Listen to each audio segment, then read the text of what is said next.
Hello, everybody. Welcome back to the Healing Place podcast. So tonight we're going to be talking about, while this is not really my lane, I am a victims' rights advocate, and this is definitely something that I think that we should talk about. And that's the claims against Charlie Kirk's wife and why are they emerging, okay? And so even like the controversies and what is Candace Owens has been saying. So these are circulating claims and suspicions online, not verified facts, that Charlie Kirk's wife was somehow involved or set him up. So these claims didn't appear out of the thin air. They surfaced because the official narrative felt incomplete to many observers. Candace Owens questions internal Turning Point USA transparency, conflicting statements from leadership fueled speculation. Silence from key figures created a vacuum that conspiracy theories rush to fill. So people believe someone close to him had insight, motive, or access. Now, number 5 is very important to me because historically, okay, even if you look at Jesus Christ, Jesus had 12 disciples. Jesus was betrayed by Judas, someone who sat at the same table as him.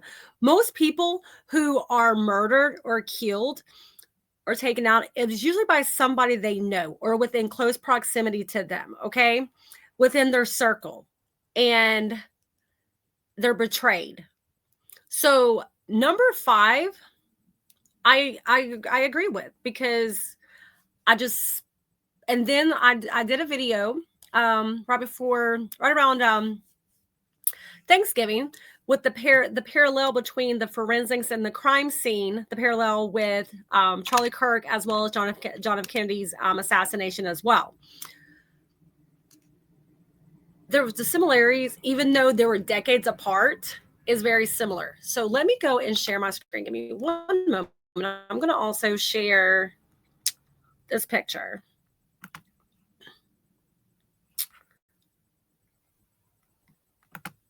Let me pull this up.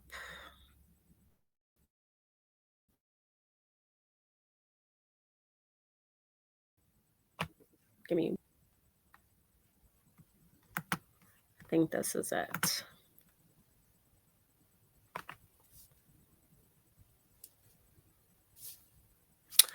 Okay, that wasn't the one that I was going to pull up first, but we will pull that. We will use this one. So actually, I posted on my TikTok page, I posted actually a picture of Border Patrol. They were taking a picture in Charlotte, North Carolina, and someone sent me this: "Protect your neck," like that. That was a comment and a picture just like that. That was on my page. That wasn't what I wanted to. I wasn't going to share to you guys, but I'm not sure if I should have took that as a warning or a threat or just someone just being a jerk. Okay. But this is the type of comment, disgusting freaking comments that people have left behind after Charlie Kirk was murdered. Okay. Now, granted, like I said, this was a picture and this picture was a comment that was actually put on a post on my TikTok page for Border Patrol in Charlotte. So nothing at all on that picture, on that post that I made, even reference anything to do with Charlie Kirk. So that was I thought that was strange. That was weird. Whatever, but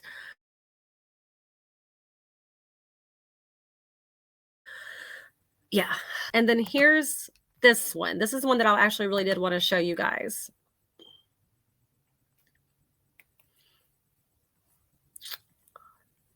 So that's okay. So we have John F. Kennedy. Here is his assassination. The person who was alleged assassinating John F. K. Then we have Charlie Kirk and this idiot right here. Okay. Different decades. Now this one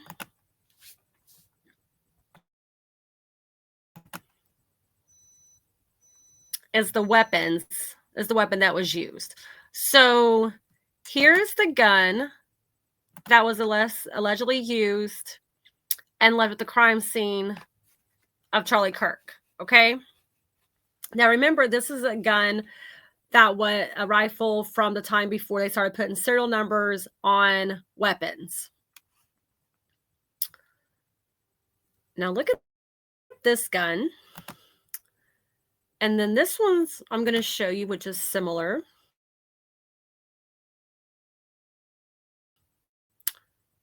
The guns look. That one's the one that allegedly killed Charlie Kirk and was left.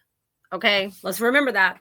So that was the gun that was the rifle that was left by the crime scene with Charlie Kirk. Here's the weapon that was discarded and left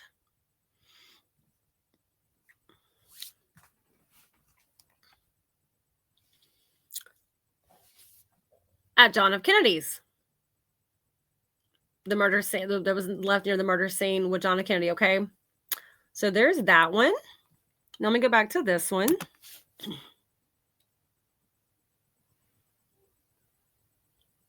So you see the guns? Yes, different make and models. The parallels with these is that both were left at the crime scene, and both these guns were made before they started adding serial numbers to weapons. Now, if we look at this together,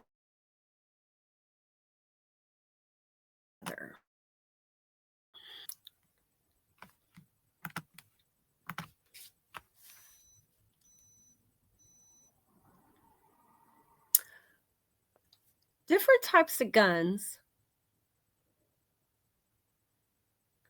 but very similar though. The way they were both left, where both actually, so John Kennedy wasn't just shot in the head, he was also shot in the neck and stuff as well. Okay. That's why I'm saying I don't think Candace Owens is too far off with this. I really don't. I believe that the CIA, some people behind the scenes within the government may have played a part in this. I really do. And then if you know, I don't know if it's just him, but if you ever just watch like some of the people's body language. So watch some of these leaders, their body language. Go back and watch videos of the body language after, not just like Erika Kirk's body language, but also some other people after he passed away, including the FBI director. Okay, his eyes was like bugging out. Kash Patel, he just was like sitting there like, so, yeah. So let me leave that up. So now we're going to go back to. So where these claims have any merit in is an entirely different conversation. So these are just public speculation. But once again, remember, there is public speculation with still, even all these decades later, with John F. Kennedy's assassination and different stories that came out with that. So the movement doesn't trust its own leadership. People believe something deeper was happening behind closed doors. When institutions fail to provide clarity, the public fills in the gaps with the ugliest possible explanations. And sometimes the public is going to put two and two together. And they're going to go back and look at stuff. Because, I mean, I even see this a lot of times happen just within sometimes cases that I work, is that people are imperfect. And even detectives and law enforcement and the courts, they don't always get it right. And there is some things that is left out. And some things purposely left out. So this is what happens when a narrative feels created. Questions go unanswered. Messaging is inconsistent. Leadership avoids accountability. People assume the worst, and they look at the people closest to the situation. So this isn't about so much accusing Charlie Kirk's wife. This is about analyzing why the public is accusing her and what that says about Turning Point USA, the conservative movement, and the crisis of credibility inside the institution. So nobody wants to say it, but this is something, there is controversy circulating online and around that Charlie Kirk's wife may have had him set up. So let's be clear. That's public allegations, not verified facts, and they did not originate from this platform, okay? Did not come from me. But the fact that these claims are gaining traction tells us something critical about the trust fracture inside the movement. These suspicions didn't appear out of nowhere. They emerged because, one, the official narrative surrounding Charlie Kirk's death left major gaps. When messaging lacks clarity, people assume someone is hiding something. Then, Candace Owens' comments triggered a credibility crisis when she implied internal foul play. The public began looking closely at everyone orbiting Charlie, including his wife. Once again, I'll go back to what I first said. If something ever happened to me, personally, if something ever happened to me, it definitely would be somebody probably that I knew or an acquaintance or something. I do not think that someone just randomly would take me out. Okay. Someone that I know, an acquaintance or somewhere would pay a third party, if anything, so their hands wouldn't be dirty to take me out. But there would still be involved. So I believe that people are betrayed. I believe people are set up by the people that are closest to them. And honestly, I believe that the people who are closest to you can cause you the most harm. And that's unfortunate that I believe that, but I see it all the time in my work. I have personally experienced it myself. And there is also shows like The First 48 Hours where those people are usually murdered by somebody, an acquaintance or someone they know within the circle. Cops, detectives, if a husband or wife dies or something happens, they're going to firstly look at the wife. Now, in this situation, they may not look at the wife right away or whoever because they're part of government, right? But Candace Owens, she triggered a credibility crisis when she implied internal foul play. The public began looking closely at everyone that was close to Charlie Kirk. Okay, because so then you have the conflicting statements from TPUSA. Leadership created confusion. Confusion is the birthplace of conspiracy. So if you don't want no conspiracy theories coming out, then don't need to leave the public confused. Silence from key figures made things a lot worse. When leadership refuses transparency, people search for answers elsewhere, or they will try to get the answers. So the closest relationships always become the public's first focus because, like I just said, usually 9 times out of 10, if someone who is going to be murdered or killed, it's usually about somebody they know. Most of the time, it's the husband or the wife, or a family member, or something.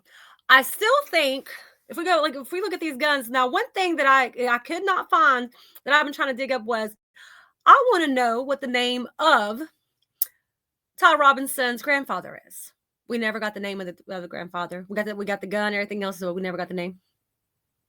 And like I said, if you go back and watch the video that I made about the parallel between the evidence and just the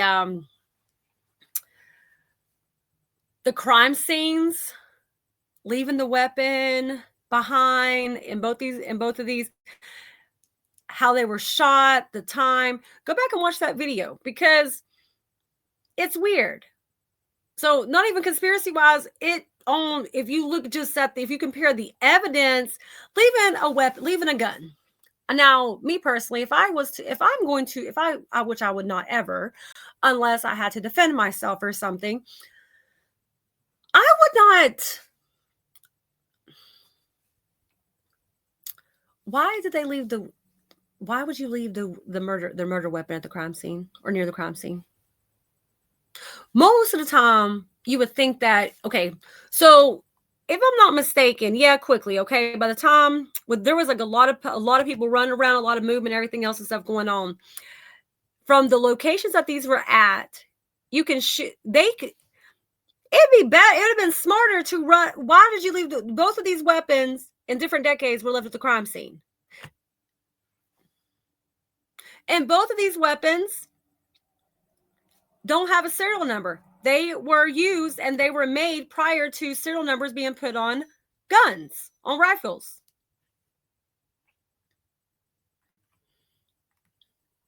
So That's weird. That still looks weird to me. So I'm going to keep that up. So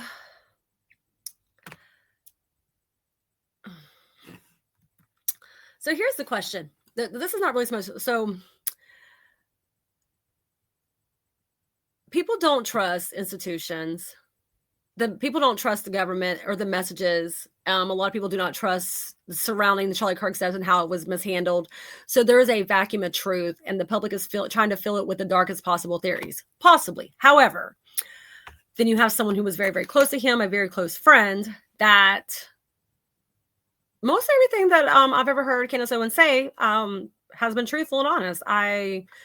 Some people think that she's a nut and that she's crazy, but you know what? The truth is crazy sometimes, and that's just it. So the truth, some people don't like the truth. People prefer comfort, and sometimes the truth sounds totally crazy, but it's the truth.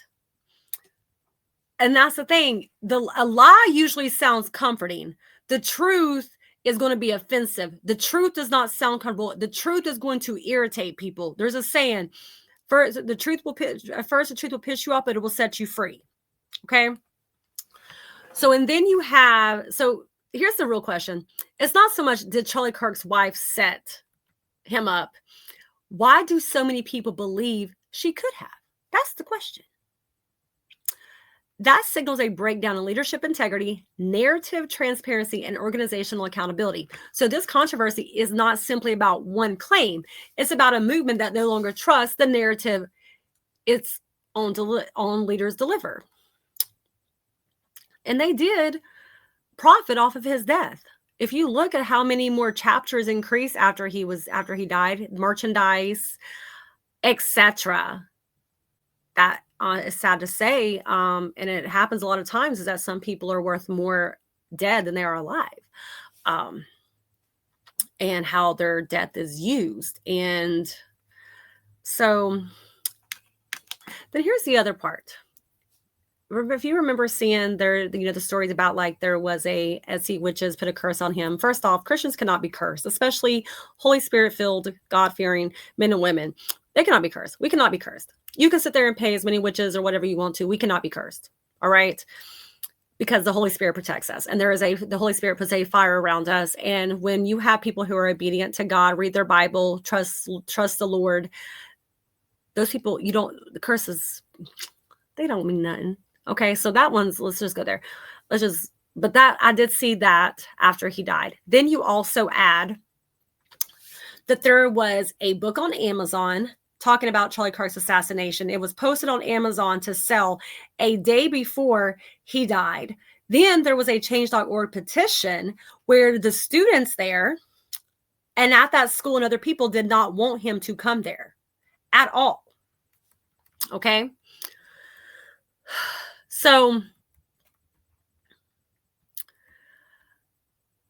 we know people didn't like Charlie. Some people mocked him after he died. They did not want him there. They did not like what he said. He spoke truth, and it pissed off people. It pissed off people, the demons that are in people. And there was also, he had, as Candace Owens has showed on her podcast, there was concerns that he felt concerned for his life, that someone would do something. He mentioned something would happen. There would have been threats. There had been this, there had been that. So many, so when a high profile figure dies suddenly, the public expects clarity, not perfection, just clarity. But the rollout with Charlie Kirk's death was the total opposite. Statements felt scripted, timelines didn't align, messaging appeared coordinated before facts were even established.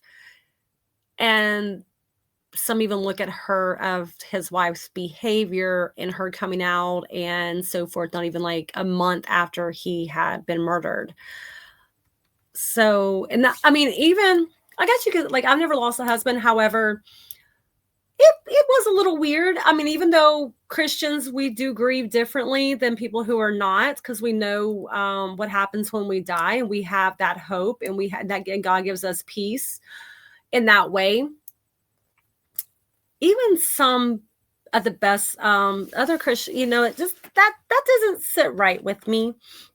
And then, so people are looking. Candace Owens didn't whisper her concerns either. She broadcast them globally.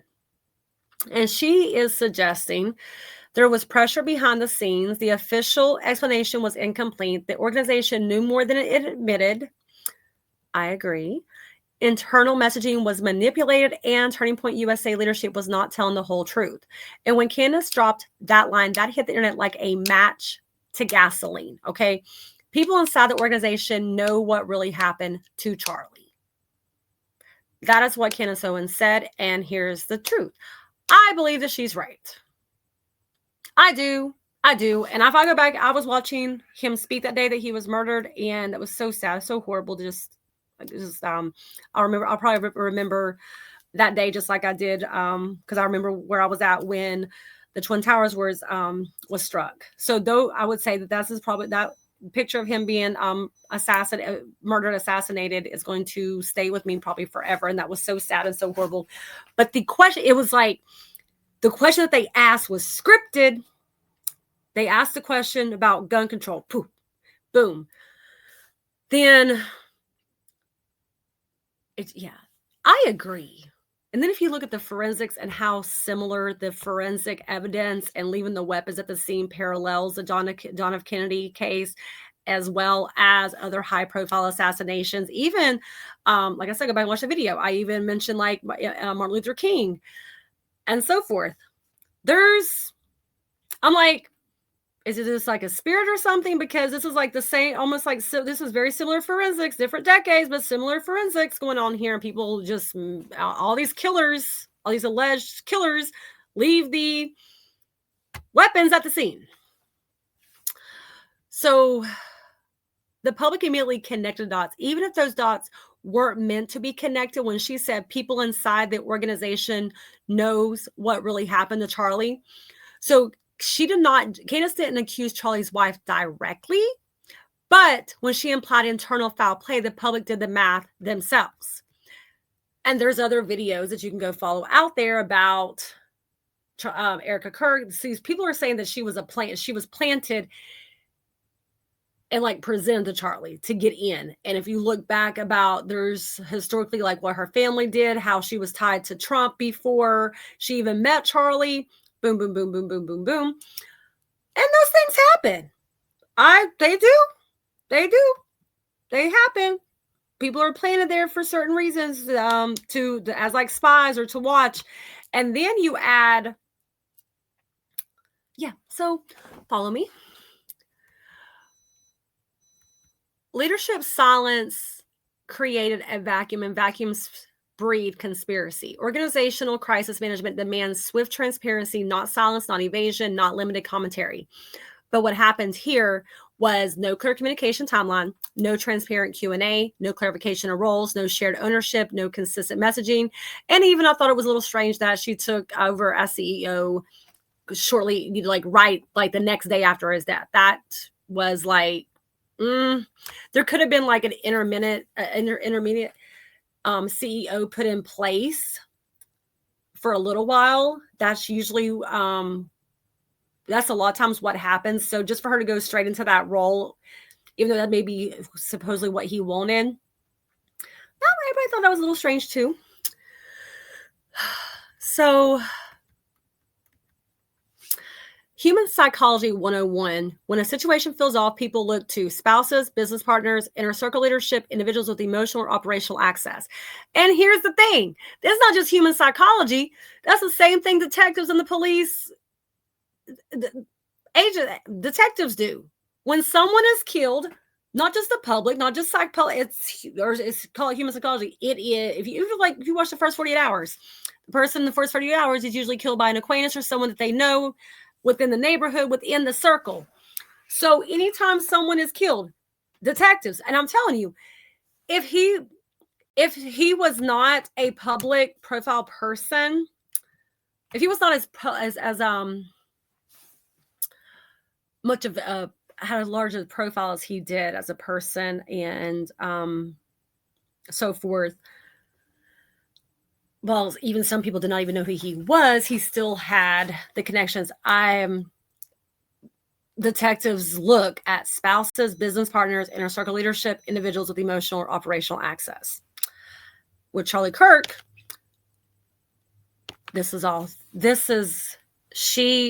Erika Kirk did stuff,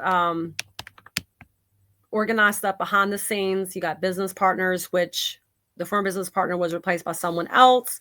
Inner circle leadership, there's been issues with that. And then also operational with those.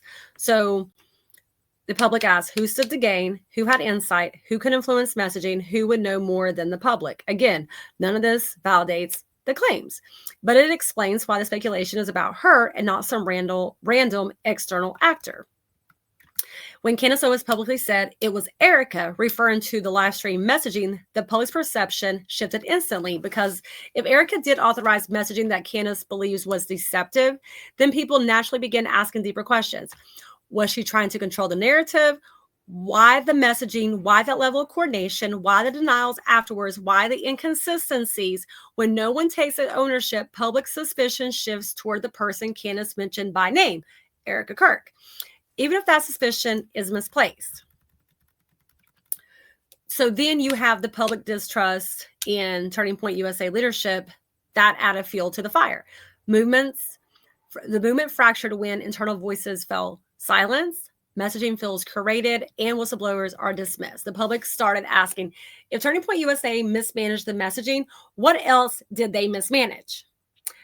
Now, I believe, not so much as Charlie Kirk himself, but I do believe that there was people, business partners and colleagues and people behind the scenes that work with Charlie that were doing some underhanded crap. I really believe that. And because it happens in all businesses. And the person who's usually stabs you in the back is the person that's closest to you. And this is why you look at business partners, why you look at spouses, why you look at other things like that within work. That's like Detective 101 right there, okay?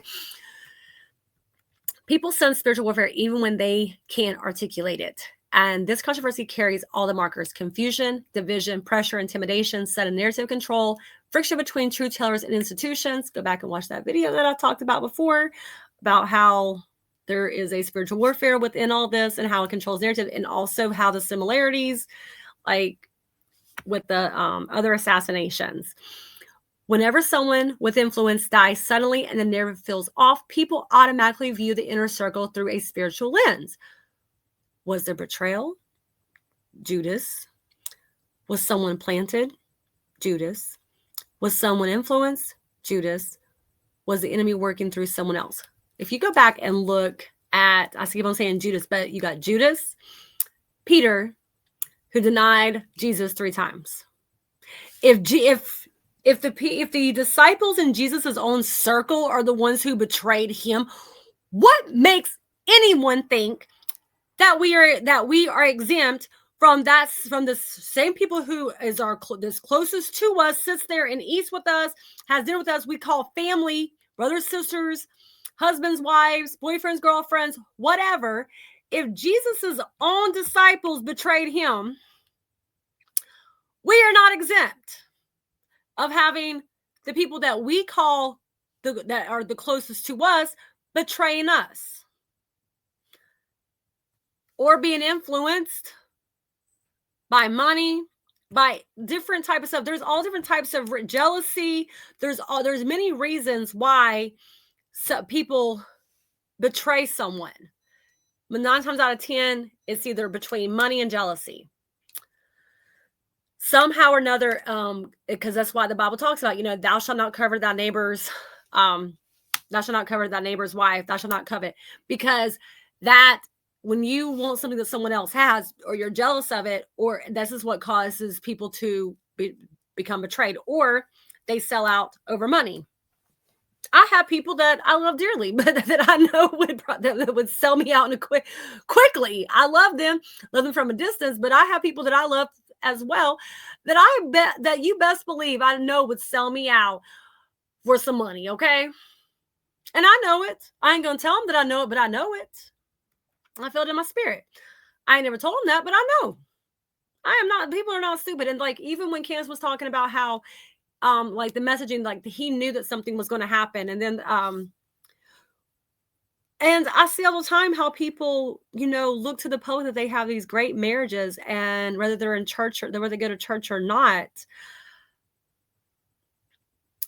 people still have relationship issues. I honestly, truthfully, my personal opinion and observation, just from looking at things and watching it, I believe that Charlie Kirk was genuine in his relationship and so forth. But that he was genuine, but I don't get that from Erika. I do, but I really don't. For him, yes, but not her. So here's the truth. Corporate leadership doesn't want to face. People don't believe these claims because they want drama. They believe them because they don't trust the institutions. And so this controversy has exposed a messaging breakdown, transparency problem, an accountability void, and leadership credibility crisis. So the public is asking, is Charlie's wife being unfairly blamed, or is she being protected? When truth isn't clear, speculation steps in. And speculation always targets whoever sits closest to the center. Okay? So the core question is the claim, it's the climate. This segment isn't about proving or disapproving the allegations. It's not our role. That is not our lane, so to put it. This segment is about naming the environment that allowed these claims to explode across the internet. So did Charlie's wife set him up? That's not even the real question. The real question is, why does a significant portion of the public believe that she could have? That's the question. Why does a significant portion of the public believe that she could have set up her own husband? So that is an indictment of the messaging, the transparency and organizational communication issue, and the leadership response. So if Erika Kirk is innocent, is she very well? Maybe. I mean, you can set things up and not have your hands dirty. Your hands are dirty, but not in actual physical sense.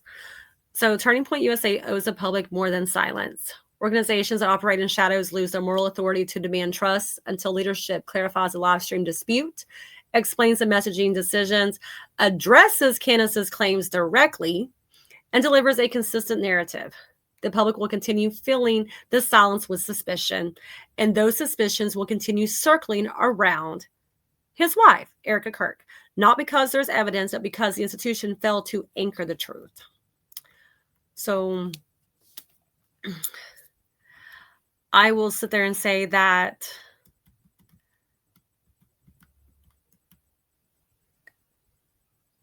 Candace Owens specifically said the story we were told about Charlie is not true.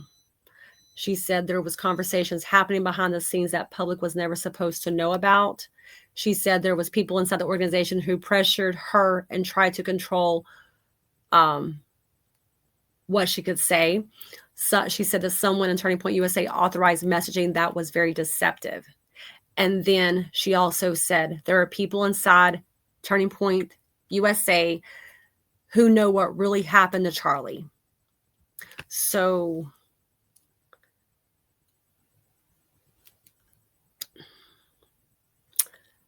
I'm with Candace on this. I agree with Candace on this one. I believe that there is people and individuals inside Turning Point USA that knows what happened to Charlie. I believe it was someone close to him. And I'm telling you guys, go back and look at study the evidence. Look at these guns. Look at all the evidence. Also look at Martin Luther King. Look at the evidence. Look at the narrative. And also, whoever